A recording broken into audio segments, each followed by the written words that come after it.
Hello, my name is Shanell Bryant. I am a docent at the Great Blacks and Wax Museum.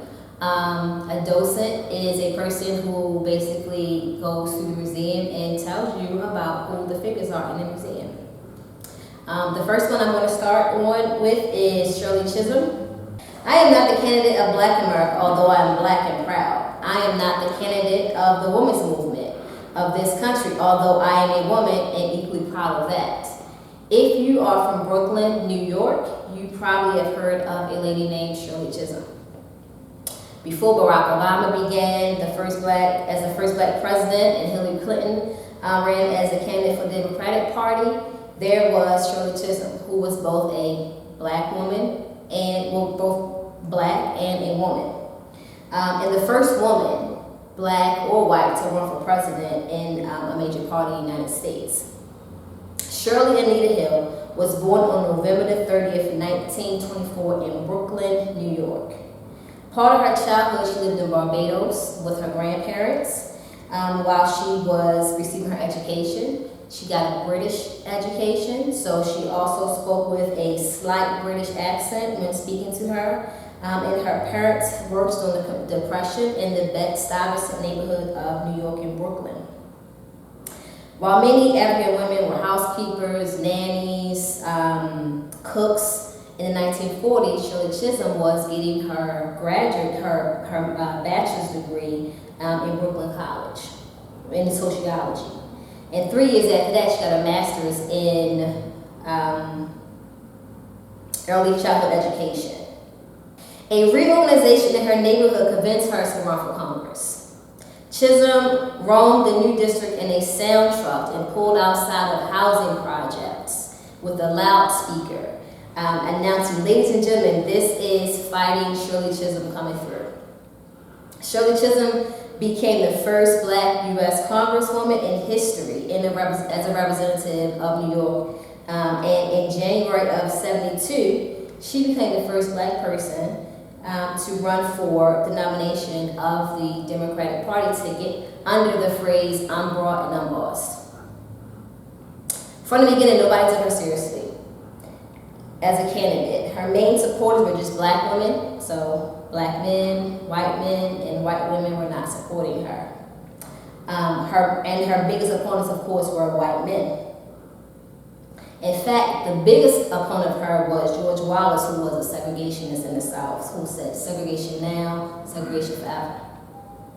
However, she ran, but knew that she wasn't going to win. Her main goal, though, was to let the nation know that it was possible for a black person to run and being taken seriously as a president.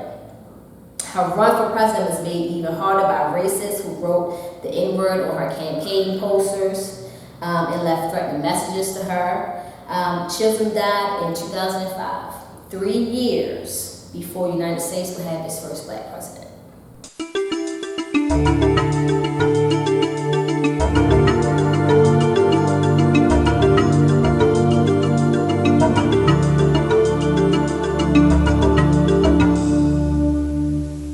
As hundreds of thousands of people continue to protest against black police brutality, against black Americans in this country, many people have turned to our forebears or people who have been legendary leaders in our civil rights activism for inspiration. One of those people was Fannie Lou Hamer. Fannie Lou Hamer fought for the right to vote in the 1960s, resisting brutal violence and imprisonment for years in Mississippi, where Jim Crow laws threatened the lives and franchise of African Americans well into the 20th century. Hamer's civil disobedience was part of a movement that eventually restored the rights to vote for hundreds of thousands of people in the South through the Voting Rights Act of 1965, signed by then President Lyndon B. Johnson. Fannie Lou Hamer was born Fannie Lou Hamer Townsend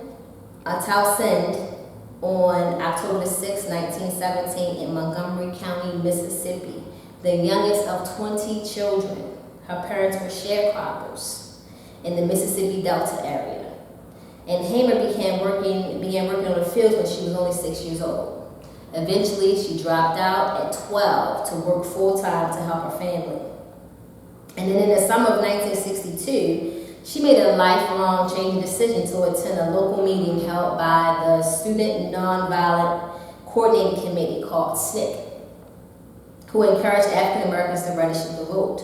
And on October 31st, 1962, she traveled with 17 others to the county courthouse to accomplish this goal. They encountered opposition from local state law enforcement along the way. Only Hamer and one other person was allowed to fill out an application to vote. But such bravery came with a price. She was fired from a job and was driven from the plantation she called home for nearly 2 decades, that's 20 years, just to register to vote. But these actions only solidified Hamer's resolve to help African Americans get the right to vote.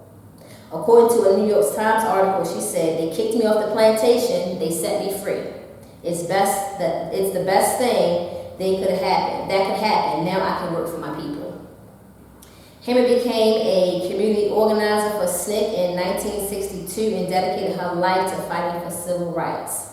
She spearheaded voter registration drives and relief efforts, but her involvement in the civil rights movement often left her in harm's way, like I said before. During one particular time, during the course of her career, she was threatened, arrested, beaten, and shot at. On August 31st, she led 17 volunteers to register to vote at a Mississippi courthouse. They were denied the right to vote due to an unfair literacy test. The group was harassed on their way home, and the police stopped their bus on their way home and fined them $100 because their bus was too yellow. In 1963, after she and other activists were arrested, she was beaten so bad in jail that she suffered permanent kidney damage. But in 1964, Hamer helped found the Mississippi Freedom Democratic Party and established in opposition to her state's all-white delegation to that year's Democratic Convention and announced her bid for Congress. Although she lost the Democratic primary, she brought the civil rights struggle to Mississippi to the attention of the entire nation during a televised convention. Lyndon B. Johnson, who was the president at the time, decided to hold a press conference that same day. So her speech that she gave at the Democratic Party convention was not aired until a later date. But she pressed on. Eventually, she moved her focus from voter registration to business opportunities to minorities. She helped establish a National Women's Political Caucus. And in 1964, Hamer's national reputation soared as she co-founded the Mississippi Freedom Democratic Party, which challenged the local Democratic Party's effort to block black participation. Hamer and other members went to the Democratic National Convention that year, arguing to be recognized as the delegates. Frustrated by the political process, Hamer turned to economics as a strategy for greater race equality. And in 1968, she began a pig bank to provide free pigs to black farmers to breed, raise, and slaughter. And then a year later, she launched the Freedom Farm Cooperative, buying up land that blacks can own and farm collectively. Collectively means together, with the assistance of other donors. And one of the most famous ones was Harry Belafonte, which was a very famous actor during that time period. Sense of travel and fundraising took Hamer away from the day-to-day operations, as did her failing health. And the FCC hobbled along until folding. And not long after, in 1977, Hamer died of breast cancer at the age of 59.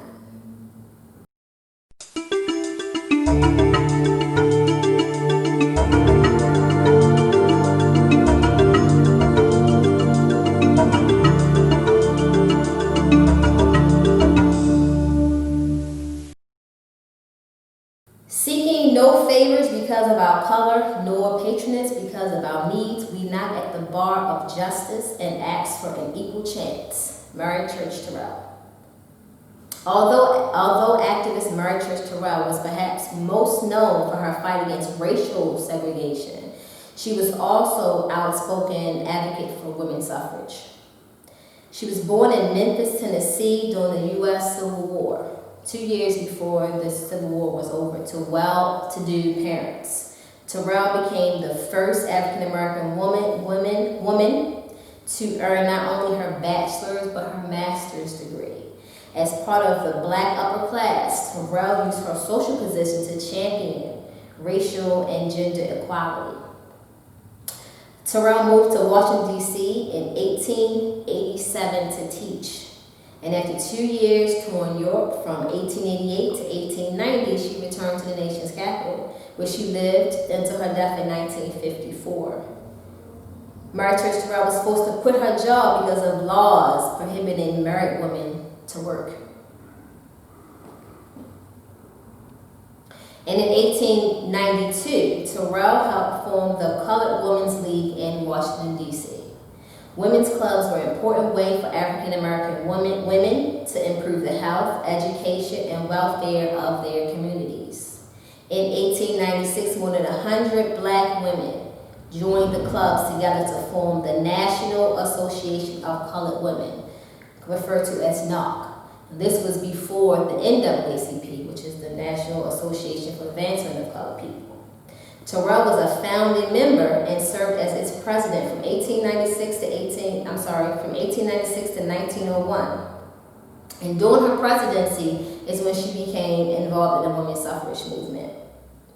Tyrell argued that the vote was even more important to African American women because they were disadvantaged by both their race and by their sex. And the vote would be key to achieving civil rights. Her idea, or Knox's idea, was lifting as we climb. The idea being, as we are lifted up, we will be bringing our sisters and brothers with us. As with American society as a whole, the women's suffrage movement was segregated, and black women were not allowed to be welcomed at white women's suffrage events. After befriending Susan B. Anthony, which was a white suffrage leader or pioneer, she spoke at the National American Women's Suffrage Association meetings, offering her perspective as a black woman. But she still was not allowed to march with the white women in their protests and their parades. During the lead up to the passage of the 19th Amendment, which gave women the right to vote, Tyrell was part of perhaps the two most well-known events. The first one was in 1913 in a women's suffrage parade in Washington, D.C. She marched along with sisters of the Delta Sigma Theta sorority, which had just been founded at Howard University that same year. The second was in 1917, when on multiple occasions, Tyrell and her daughter picketed in front of the White House with members of the National Women's Party. Tyrell luckily was absent that day when the police were called to arrest the women for protesting. Even though the 19th Amendment was supposed to give all women the right to vote, many black women and men were still barred from voting by discriminatory state laws. Tyrell spent the rest of her life advocating for both women's and African American rights and ending segregation in Washington, D.C. She died just months after the landmark decision in 1954, Supreme Court decision, Brown versus Board of Education, ending racial segregation in schools.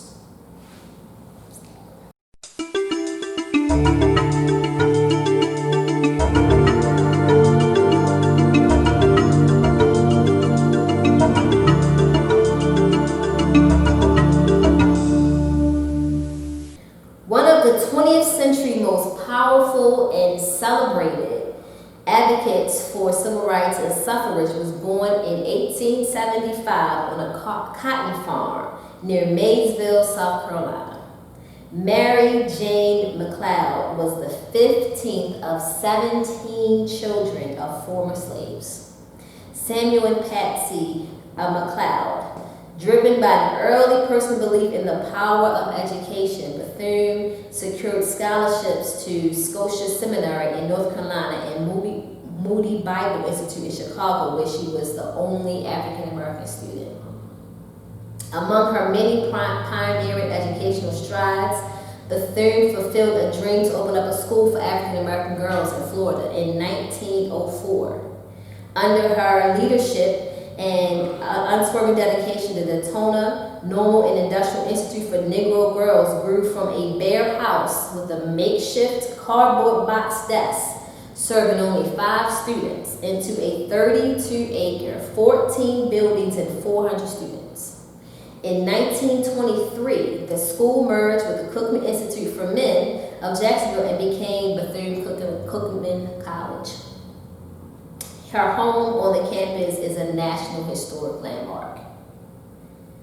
Bethune turned her sights towards women's suffrage in the early 1900s, when there was little role for African American women, especially in the South. And in 1912, she joined the Equal Suffrage League, an offshoot of the National Association of Colored Women, in an era where even African American men couldn't vote because of Jim Crow laws. Bethune watched as white-dominated voting rights and suffrage organizations marched and protested nationwide. Following the 1920 passage of the 19th Amendment, Bethune rode a bicycle, door-to-door, raising money to pay quote-unquote poll tax, a tax imposed by white lawmakers to suppress black voting. Because a literacy test was also required, she conducted night classes to teach reading.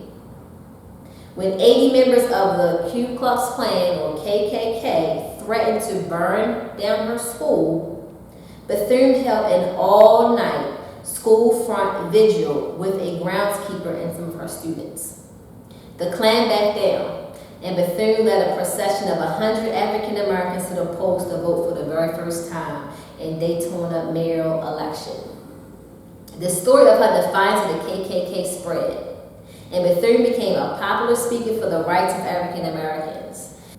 Inspired by W.E.B. Du Bois, she opened her school's library to the public, providing the first free source of reading materials for African Americans in Florida. Determined to improve the lives and rights of African American women, Bethune held prominent roles, including president of the National Association of Colored Women, NAC. She also served as president of the Florida Federation of Colored Women's Clubs, and she fought against school segregation and brought health care to black children. Under her leadership, the National Council of Negro Women was founded as a unifying voice for African American women and organizations. Along with serving as NCNW's first president, she also appointed a leadership role in the administration of Presidents Calvin Coolidge and Herbert Hoover. After forging a close and long-standing relationship with Eleanor Roosevelt, the First Lady of the struggle, arrived in Washington as President Franklin Roosevelt's Special Advisor on Minority Affairs from 1935 to 1944, and shared her home known as the Council House with the NCNW. Bethune was the first woman and the first African American to be honored with a statue in a public park in Washington. The monument created by Robert Burks shows Bethune handing her legacy down to children.